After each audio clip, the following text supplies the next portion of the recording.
Doctors of Reddit, what is the worst case of someone faking an illness you have ever witnessed? Right before my shift was over, I get an admit of a 9-year-old boy with new onset seizures. He and dad get settled into his room and we start hooking up electrodes to his head for an EEG.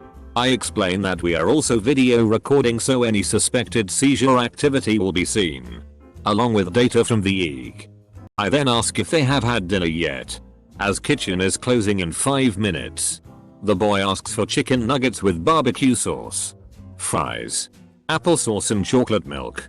I call down to the kitchen to order his meal when the EEG tech says she is finished and we are recording. On cue, he begins to have a seizure. I stare, dumbfounded, as do the EEG tech and nurse assistant. The father yells he's having one now, in a total panic, not realizing there is no way this is a real seizure. The closest comparison would be as if this boy was doing the dance move from the 80s called the worm, but lying on his back while doing it. My co-workers and I are trying to hold back laughter, desperately not looking at each other, and I continue to order chicken nuggets, applesauce and chocolate milk. From mid-seizure this kid yells, "Don't forget the BBQ sauce." That was it. I left quickly and hid in the bathroom laughing my ass off. Had a patient who was faking an idiopathic bilateral lower extremity paresis, think extreme leg weakness. Turns out he was trying to miss a court date for child spousal support. His story and physical presentation was inconsistent. Without going into needless details, the final straw was attempting to throw himself to the ground while testing ambulation with a walker. That is why we use gait belts so I could catch him. He complained because I foiled his devious plan to blame a fall on worsening symptoms. This happened while I was an intern. The truth is most of my patients are honest, often confused, sometimes scared. In my career this is the only blatant attempt of faking I've encountered. Exaggerated symptoms are another matter entirely. The only reason people think they have to exaggerate symptoms is because docs don't take it seriously the first time. Hell, I lost 15 pounds in a month, 120 to 105, and even with unfackable evidence they blew it off. 2 months later I got something stuck in my esophagus. My appetite was shitty because my esophagus was shit. This was about 10 years ago when I was a pediatrics resident. I had a patient from a juvenile detention center admitted for sudden inability to walk or stand. He started peeing brown and it was found he had rhabdomyolysis, severe skeletal muscle breakdown, that was threatening to shut down his kidneys. He had no idea how this happened and claimed he woke up and suddenly couldn't use his legs. The second night of his admission his mom and sister came to visit. His mom left, but his sister stayed the night in his room. The next morning, I go to his room on rounds to discover this dude boning his sister in his hospital bed. Keep in mind this is a children's hospital with butterflies on the walls and little kids being pulled in wagons by their parents down the hallways. Needless to say, all hell broke loose and the truth came out. This sister was actually his girlfriend who was implicated in his weapons and drug charges and who he was forbidden by the court to have contact with. The cops came and dragged her away while she screamed and cussed us all out. Stunned parents of other patients looked on in horror. The guy's rhabdo eventually cleared and he didn't need to go on dialysis. He started to regain strength in his legs. Before discharge, he finally admitted what triggered the muscle breakdown and his leg weakness. He did 1,000 leg squats, all to get released from juvie and see his girlfriend. I presented the case at morning report the next day and called it the Shawshank Redemption. Everyone in my hospital knows the story of the patient who was under the infectious diseases unit. He had a horrible foot ulcer that would not heal, despite every antibiotic the team threw at him. He was on 4 different antibiotics simultaneously at this point, including being hooked up to a drip with a very strong broad-spectrum antibiotic called Piptaz. His wound swabs kept growing strange and unusual bacteria, and he had been in hospital for months. They couldn't quite figure it out until a nurse caught him in the bathroom while she was doing medication rounds. He had taken down the dressings and was rubbing his own feces into the wound. Had a dog come in once with intermittent lameness of the left hind limb. Had been going on for months and seemed to resolve only to pop up over and over. It wasn't a mild lameness either. The dog would be barely toe touching at times. Absolutely nothing wrong on physical exam. No neuro issues. Radiographs showed jack squat. I eventually sent the dog out for an orthopedic referral and they couldn't find anything specific. They assumed the dog was somehow just repeatedly injuring itself at home when the owner was away. The owner installed CCTV at home to watch the dog and try and figure out what was causing the trauma, only to discover that the dog would happily tear around the house on all four legs during the day, only to start limping the second the owner came home. As far as we could surmise, the dog must have actually injured itself at one point and realized that limping got it more attention and treats. Between diagnostics and specialist referral, the owner spent over $2,000 just to find out her dog was faking. My Westie once got bit on her hind leg by another dog and there was no blood or broken skin, and when I pressed on the area she didn't react.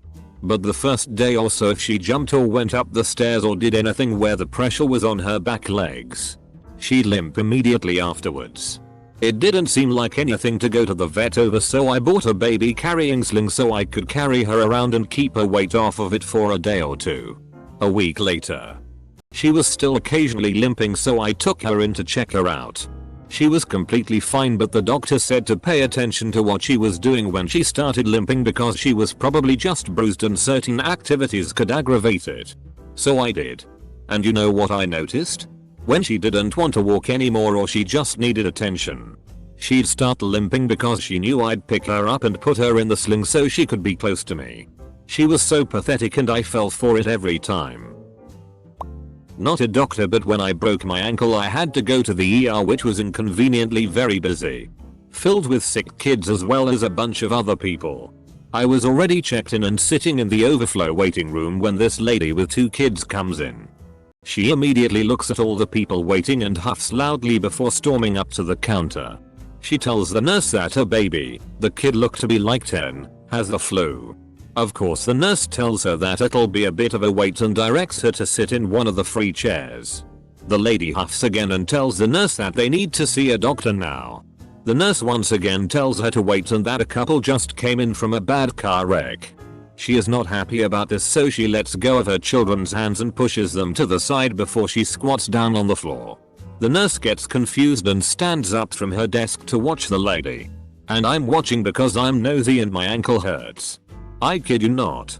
This lady straight up sits in the floor of the waiting room and slowly lowered herself onto her back.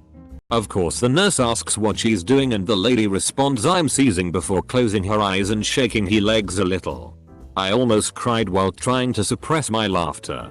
This lady is just laying on the floor wiggling like a weird worm, pausing to tell the nurse that she's having a seizure. She was escorted out by 3 security officers. My father-in-law did this in the middle of Pearl Street in Boulder, Colorado. Let me just say, both my spouse and I have a complicated relationship with our respective families. My in-laws visit us from Florida and it's a beautiful spring day. Perfect. Pearl Street in Boulder for some shopping, walking, and some dinner. I'm looking at some jewelry when my husband looks up and says, "Have you seen my parents?" My eyes get big, so we lost the toddlers. I find them at the weed store. No big deal. They've been pretty wound up all day. Maybe they can relax a little? Phil keeps trying to light up on the street. That's a no-go. We convinced him to at least go behind some dumpsters. He takes maybe a single hit. We're walking back down Pearl Street when he starts to have a seizure that basically looks as described above, like the worm dance, and is screaming, "I'm concrete. I'm concrete." His flight is the next day and all I kept thinking was, you are getting on that plane, you are not getting involuntary committed so you can stay longer with us. Spouse and I managed to carry him to a park bench begging strangers not to call 911 because he's fine, he's just had a little too much. I run, grab the car and figure out a way to carry him into it. My mill is acting like this is all a perfectly normal Saturday. Now, if we get a little too high, the joke is on a scale from 1 to 10, are you concrete? Double quote. Had a diabetic patient who used to inject himself with insulin in the waiting room. Then we would have to run out there with a gurney and a few techs, throw him on, and race him back into the ER to get some glucose into him. He liked the attention and to skip the line. A few times he would be looking right at the girl's working intake, stare right in the eyes, and inject himself. I was not there the one day he took it too far, but it really sucked. There's a mean trick you can do when you suspect someone is not really having a seizure. They'll be lying flat acting unconscious, and won't respond to voice or when you shake them. You raise their arm way above their head, then drop it down so that it will land on their face. Someone who is not really having a seizure will often move their arm away as it lands to avoid being smacked, while somebody who is truly unconscious just gets smacked in the face. It's important to determine if someone is having a true seizure or not to minimize unnecessary radiation from CT scans, etc. I have focal seizures. I am 100% aware that I'm having a seizure. I just can't move or speak. It's like locked-in syndrome, except not permanent. A nurse at an ER thought I was faking a seizure and dropped my arm on my face, even though the doctor treating me believed me. Anyway, my really chunky bracelet hit me in the eye and I got one heck of a shiner. The doctor who walked in on that was pissed and he kicked the nurse out of the entire ER. I learned later that she lost her job. Apparently she had been accusing a lot of patients of faking their illnesses and injuries while the doctors had their backs turned and would confront patients very aggressively. I went to a MedExpress last year and the crazy nurse did my vitals and whatnot. She was covered head to toe in crystal jewelry. Her arms were covered with bracelets and she had on at least a dozen necklaces. She even had necklaces wrapped in her hair. I asked her about her jewelry and she pulled 2 fistfuls of beads from her pockets and told me of all of their healing properties. She got fired from the MedExpress for her lunacy and I haven't seen her since. Not a doctor but patient. I have been trying to get on disability for years for chronic pain from fibromyalgia and scoliosis. Had 2 crushed discs and shoulder tendonitis etc etc. I was denied. It's been 10 years and I'm still denied every time. Anyways, you have to go see a doctor the state pays to tell them you're not disabled. Basically, this other lady in the waiting room was literally rolling around on the floor moaning and yelling out. Finally, a nurse said she needs to go to the ER if she can't even sit in the chair. She got up and was silent after that. It made me so mad as someone with so much pain I can't have a real life. But it's not like it helped her. But it showed me why they never believe me even with damn x-rays and MRIs. If you are faking an illness you have a disease, just not the one you are claiming to have. I try to have empathy and there are some psychological issues that can manifest as or augment physical problems. When you think about it, no child has a dream that they want to grow up and malinger to doctors. It is a cry for help in a way. Keeping them safe and not immediately labeling them crazy takes tact, skill and effort. There are some so isolated that doctors are the only ones they interact with as others won't. I have a few that besides cashiers I bet I am the only person they interact with. I estimate as a surgeon 20% of what I do is some psychiatry. People need reassurance, hope, cheerleading, honesty etc. If I am in a room and I feel they are sucking the life out of me, I know they are looking for something unrelated to what we are talking about. The last time I went to the ER was because my body was buzzing, and I couldn't unclench my hands or move my legs much. When I say my body was buzzing, I mean like that feeling you get when your foot is asleep, but all over me. Every bit of me felt like that. I sincerely thought I was dying as I was coming off of an alcohol and cocaine binge. I have a lot of anxiety and PTSD and, well, that combination makes me think I don't have them. Anyway. So I go to the ER and tell them I can't move and I'm scared and all the weird shit my body is doing. And they basically treated me like I was full of shit. Mind you, I barely was able to even speak because my jaw was clenched involuntarily so hard. I sat in the ER alone, literally expecting my heart to stop, for 3 hours before a doctor came and basically treated me like an idiot. I mean, yes, I was doing a stupid thing, But I have never in my life gone to the ER unless I sincerely thought I was going to die. People treat mental illness like it's something to be punished and not taken seriously. Not a doctor but work in an ICU. We had a PT that was faking seizures. It wasn't why she was there, but it was making things a lot more difficult. When the shift started and the intensivist was rounding on her points, she gets report from the nurse that the PT is having pseudo seizures. I'm not a nurse, but I'm told that pseudo seizures is usually just code for fake seizures. The PT immediately starts thrashing around on the bed. The doc rolls her eyes, pokes her head in the door, and says calmly, "You alright in there?" The PT responds, I'm having a seizure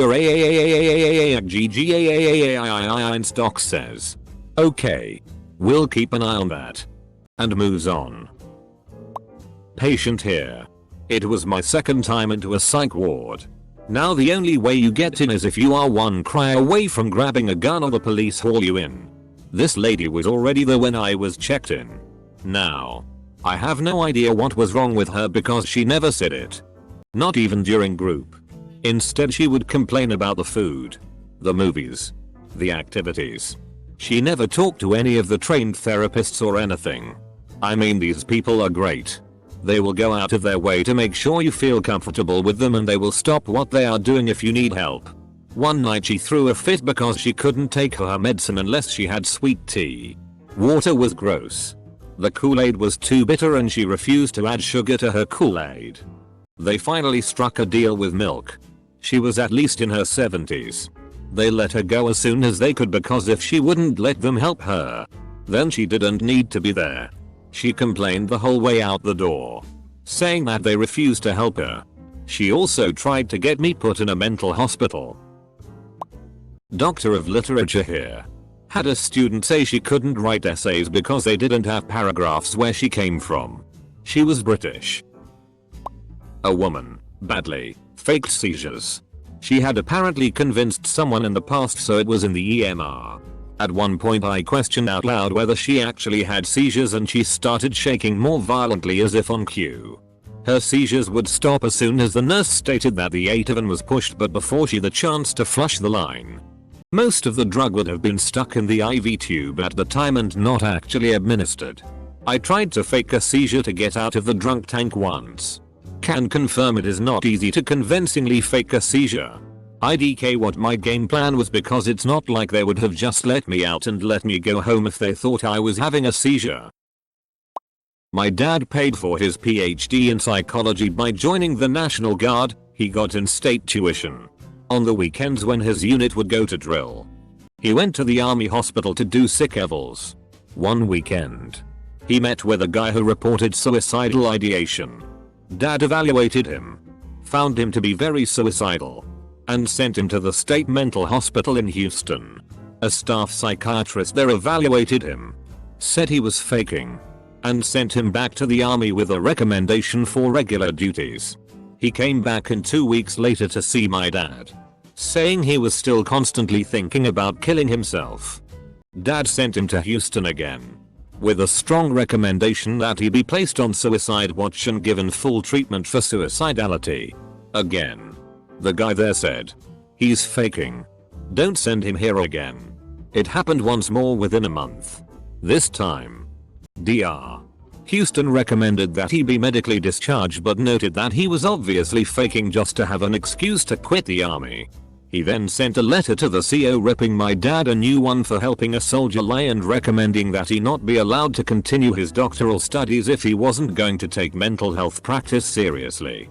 The soldier blew his brains out his second day home. My dad is still a licensed psychologist. I did my residency in the military. A colleague had responsibility of sick call some days. He noticed on his days on call that more young soldiers lined up at sick call than when other doctors were on call. He suspected they were testing him as the new guy. He sent his medical assistant to sick call one morning to line up and act sick. The assistant then heard about half the line talking with each other that they were fine but wanted the day off, so would be telling the new doctor they had a real problem. The assistant ducked out, 15 minutes later my colleague showed up to the sick call line. Called out specific people. Ordered them to attention. Screamed at them. Threatened them with court-martial type rhetoric. Then had these guys drop and start doing push-ups. Real Full Metal Jacket type shit. I suffered from a terrible bout of depression 1 year and went to the emergency to get some help. And the ER doc told me he didn't believe I was mentally sick. And taking it. So he sent me home. After a few suicide attempts later and seeing a psychiatrist. I very much have a mental illness. I was actively self-harming. Suicidal. Had some wounds. Went to the ER and they told me I was faking it because my friend who was with me there made me laugh a couple times. Like just because I'm in distress doesn't mean I can't still find a distracting joke funny. Patient here. When I was 9 I used to have some seizures of cold sweat. And fast shaking for an hour, then I would have diarrhea and vomit whatever I had eaten till my stomach is empty. It was really painful and my temperature and pulse rate and pressure were all normal. I went to multiple doctors. Twice to the ER at different hospitals and had many different tests. And they all thought I was faking it. I hate an ECG and I'm on CT scan and paid a shitty load of money and they all thought I was faking it. The seizures were getting more violent. And everyone thought that I was faking it except my mother. She called a neurologist that we know. All the previous doctors recommended that I see a neurologist and I visited one and he thought I was faking it. The second neurologist and that I visited, the one that my mother knew, tested my brain's electricity while sitting in a study-like position. I did the test previously but while sitting normally, it turned out that I had an increase in my electricity and that I had some pressure on a certain neuron while sitting like this which caused the seizures. He prescribed Depakine Chrono for 2 years and I got cured.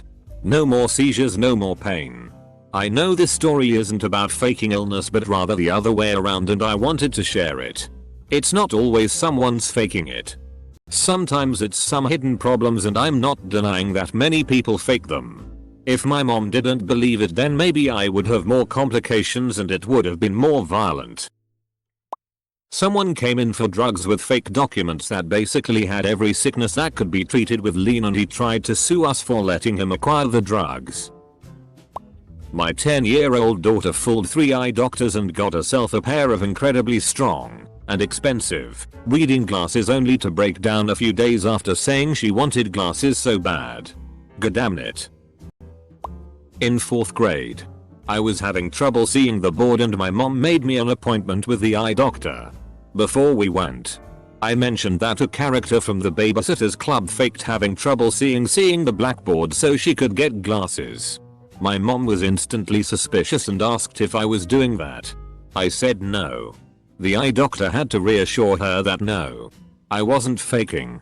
In my mom's defense, I was not an easy child. My wife has legit pseudo seizures post-blast complication from her time in Afghanistan. Presentation is a seizure but only the tonic portion of a tonic-clonic. Full lock with injuries if there was a fall or nails broke skin on palms. I'm to the point that when she starts rolling I get her supine with head supported and time the ordeal 90 seconds is okay 120 seconds notable anything resembling status after we are technically a behavioral issue but these puppies are subconscious not like she chooses to play this game. Brain just decides to have a Windows XP restart sequence and I get to behold its glory. I used to be her medic so I'm comfortable with the protocol. Come at me if you think I'm full of it. Soccer players. I'm a soccer player, goalkeeper, and I cannot stand some of the funny ass shit I've seen when kids are trying to not play because they're tired. One kid on my enemy team was crying and he said he twisted his ankle and couldn't play anymore. The guy was goalie like me. Had a patient, late teens, who was in hospital for symptoms no one could figure out. He started bleeding from his gut, requiring endoscopy procedures. No source found. Kept bleeding. A passerby nurse witnessed him drawing blood out of his central IV and drinking it. His mother carried syringes in her purse. Was co-conspirator. The mother likely has a factitious disorder by proxy and the son has a factitious disorder developed from his mother's abuse. He wouldn't necessarily see it as his mother abusing him, The two of them could be considered as having folie-à-deux syndrome. Literally shared madness. Not a doctor or saw the faking of an illness. But back in high school about sophomore year, this guy I knew really made some far out excuses not to run in PE. My favorite one was over the weekend. He fell out of a tree onto a chainsaw that was running. He still managed to come to school walk fine with no cuts or bruises. Amazing. So I'm not a doctor, but I've witnessed some stuff. I commented below about my ex being on dialysis and his willingness to die to get attention. Well, he's learned from the best to say the least. His mom is always in pain. She's an addict and refuses admit it, while she does have some problems with her back. She lies a lot to doctors seeking pain medicine. One night she was just going nuts acting like it was the end of the world and she was gonna die if I didn't drive her to the ER. So I did. Now she wanted because of her back pain. And we got her registered and they called us back. The doctor refused to give her pain meds BC she's there all the time and her DR already had her on pain pills regularly. I completely agree with the doctor. When we went in originally she was a hunched over and itchy out chin all over the place and couldn't walk without me practically carrying her much bigger than me and immediately made them put her in a wheelchair. But after the DR refused opiates she suddenly had a kinda strength. This woman, almost 60 years old and in so much excruciating pain, shoves the exam table completely across the room while throwing a whole fit in one single shove. She went to jail that day. She's also a dumbass and somehow still doing this shitty to this day. I really feel like they just give her what she wants so she'll go away. Which is not okay. She's very manipulative. School nurses. Welp, I have a f***ing list for you. Me. But I literally have a diagnosed traumatic brain injury and you told me nothing was wrong. Double quote. I once accused of faking a back shoulder injury by a doctor. I had been in 3 back-to-back major car accidents. And I lost range of motion in both arms. If I rotated my arms I could lift them all the way up. But to think about it and push through some pain. I guess he saw me do that and decided I was fine. Later I went to a cookie naturopath doctor. I was almost positive he was a quack. But he took care of me. Gave me exercises and hooked me up with a massage therapist.